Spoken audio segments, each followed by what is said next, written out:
Hello and welcome.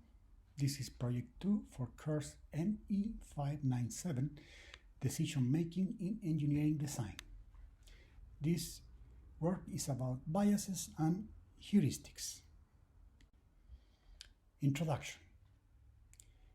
This Project 2 is based on parts 1 and 2 of the book named Thinking Fast and Slow, written by Daniel Kahneman, and on the Appendix A of the same book.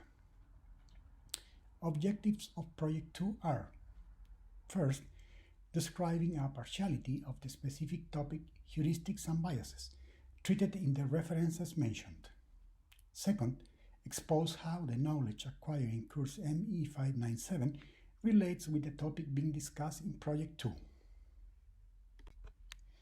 Background. Daniel Kahneman and Amos Tversky are both psychologists. They researched on the topic of human judgment and decision-making. Back in the 70s, the most accepted theory in social sciences was that humans followed utility theory when doing judgments and decisions. The main questions these authors decided to respond was: are humans good intuitive statisticians? Kahneman and Tversky formulated queries needing mathematical reasoning to be answered. They realized that studying the intuitive non-rational answers they got from their experiments was contradictory to the accepted utility theory. Two systems. The purpose of this section is to introduce the two systems concept. It will help to understand quickly and easily the topics that are treated ahead. This is a description how our brain builds our reality, shapes our beliefs, and makes decisions. It is based in the behavior and actions of System 1 and System 2. The main features of these two systems and the way they are and behave are given in the next slide. Two systems and their characteristics. System 1. He is in charge of intuitive thinking. He is quick and respondent to the survey it constantly does over the environment. System 1 generates impressions, feelings, and inclinations that are the source of inspiration for System 2. Is the one active in normal operation mode of human brain. He is always on. He controls involuntary actions and requires almost no mental effort for doing so. He focuses on immediate evidence, overlooking which is not readily available. Sometimes substitutes difficult questions by others it finds easier to reply.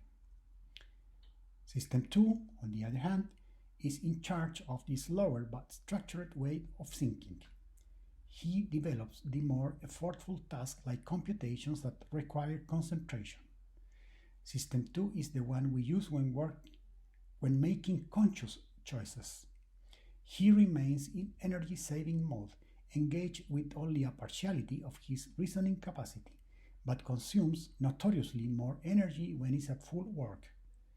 An internal indicator of ease strain guides its on-off status. When at ease, remains standby. When at strain, it turns on and pays attention to resolve the issue that made him awake. The way the two systems work jointly is naturally aimed at minimizing effort and optimizing performance of our brain. Illusions. The figure at the right side is the cover page of a book by the Dutch artist named Maurits Esker. It contains several weird things. Just to mention two incongruences, we can say that 1. The water channel goes through several floors of the towers without leaving the same elevation. 2.